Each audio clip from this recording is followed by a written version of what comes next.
Look, I don't have people over to do videos very often. I'm just throwing up the camera. It's worked great. That light's on. We look ill. Welcome to this video. This is Rosie. Hi, I'm Rosianna actually. Okay, right. People have been calling me Rosie for years. Is that allowed? Do you go by the name Rosie with friends? I don't because there were like a bunch of Rosies in my year and I didn't like it and never liked it. Well, I've just been calling you Rosie for like a year. It's fine. And it's fine. I'm obviously like not angry at anyone. I'm just letting people know that I'm Rosianna. But anyway. Alright, Daniel Howell. Now, here's the situation. I went to my old uni town and I felt very nostalgic. They'll know this. They've watched Wednesday's video, haven't you? I find nostalgia so strange. I don't know whether or not it's because we're a certain age and so we're driven by this, but I don't feel like any generation previously is as driven by the idea of nostalgia as we are. I get it big time when I think of when I was at sixth form. Was that peak Dan? Yeah, that's the best Dan.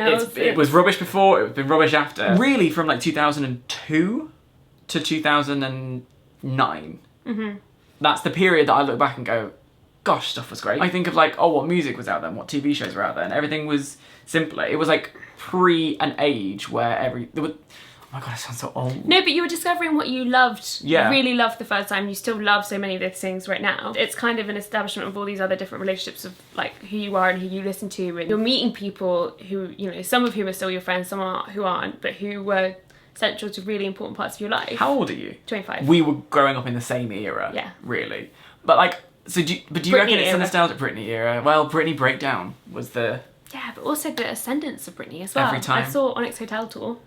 Wow, did you go to the Onyx Hotel tour? I went with my mum and my friend Hannah. Lovely. It was great. We were in the nosebleed seats. Yeah. And she was like writhing around, masturbating on stage. Brilliant. Yeah, so to go back to the topic. Good. Yeah, we were kind of... Okay, so nostalgia, I think, comes from nostos, which I think means home. Oh wow, we're getting clever. We're not on that level on this channel. But home is like safe and set and you know things that like there's something, like home doesn't have to be your actual house you grow up in or anything, but we also talk about that a lot, like how we don't want to necessarily buy our old houses back for any reason other than to just own it so no one else is living there. So no one else can change anything. My mum went past that house, my old house recently. The house was built in 1912 and they had these original, like this original dresser, and they'd ripped it out of the wall and she saw the doors and the skip outside and she was like, what are these people doing? That's like seeing your ex with a new girl in your clothes.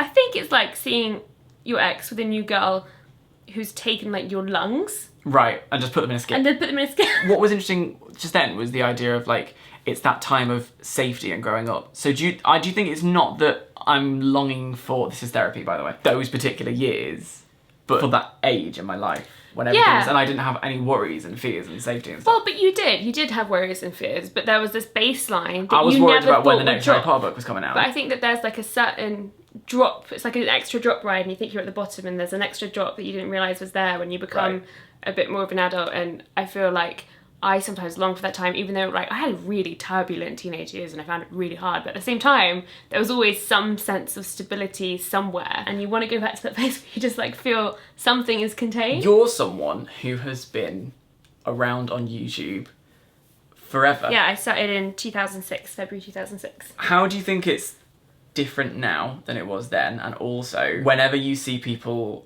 being like, I miss the old YouTube, do you eye roll a bit? Like, cause I do. So hard, because it's been that conversation has literally been happening since 2006, 2007. Right. I remember when Oprah, early YouTubers will remember, when Oprah joined YouTube, there was this whole scandal about how like corporate influence on YouTube. It must have been like 2007. The first time there was a sponsorship deal was with Carl's Jr. Burger, and Carl's Jr. paid $2,000 to a bunch of YouTubers to have them eat a burger at some point in a video. But every single time, everyone said YouTube has changed now and it will never go back to what it was. And if it had not been for this one thing, it would have been fine. And it's so, I don't know, humans are so weird. I feel like this drives so many things, like, we're here now, the rise of Trump, and also the rise of, like, Brexit and this hard line of, like, I miss the good old days, the old days when this happened, and it is rose-coloured. It's like, tell you what, I'm so fascinated by the 90s, like, the early 90s, when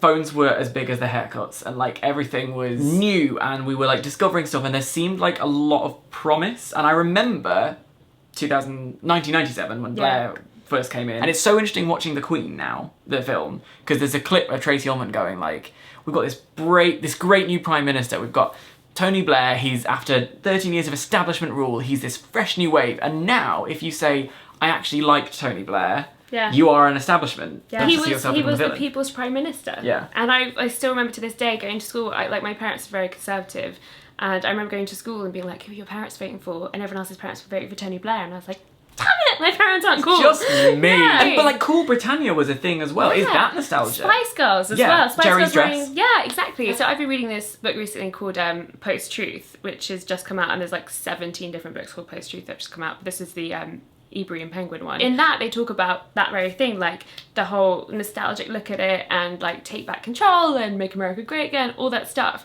And it's so nationalistic, but it's also such narrative. It's all a matter of storytelling. Like, we persuade people through storytelling. It's almost like we're persuading ourselves through like storytelling our life and the things that are important to us, something about us and like our inherent identity and like what we want to do. And when I think of it like that, it's quite scary, because it's like, what am I trying to tell myself about my life? Am I trying to give myself like inherent motivation or dissatisfaction, or like some sense that everything will be okay at some point because it was at some point? Oh my god, it's getting so existential on this channel these days. I just can't. It's because where you're at, you're relying on yourself again. Yeah. In this whole new way. Do you mean like now I'm solo? Now you're solo. You're relying on yourself to like make things both here and then also in the world. I've got so make much time yourself. in my own head. Whereas me, I can distract myself so many hours of the day from like the sense of Just by making working. myself just through work. Yeah, which is that's always true. actually consistently since before my teenage years how Yeah. I've dealt with the crushing pain of existential dread. Has this been your whole life? Oh yeah. Oh my god, and you're yeah. okay, so that makes me think you're okay I enough. managed. I get by. Self-medicate. So like, I think that time that I look back on, Yeah. the sort of 03, 04 kind of era of the world, there was this sense of hope and everything was new, and like CDs were becoming digital, and then this was changing, and that's exciting, and the iPod is now becoming the iPhone, and what's going on, and like... I mean, it wasn't perfect. But the idea of then looking back to like Labour 2005 and going, yeah, see, that works. That's still not helpful. Like, we can't combat nostalgia for like the 70s and the 60s with nostalgia for 10 years ago. Because that just plays back into it, doesn't it? Yeah. Like, we need that back. Yeah. We need something from before back, when really it's just not. Where are we at? Is that existential enough for you? Yeah. Have we done that? Shall we wrap it up? Do you have any more thoughts on nostalgia? I was just having a thought on, sudden death. Okay, we can talk about that. Going on the existentialism. Okay. Someday we die. That's where I'm at in my 20s. I don't have any other thoughts. Great. That's just it. There's no point behind that. Just sometimes we die. Sometimes we die. Didn't change the tenor. Perfect. Well, we solved that one. We've done that. We fixed nostalgia. Tune in next time where we'll fix Malaria. Thank you for watching. Bye.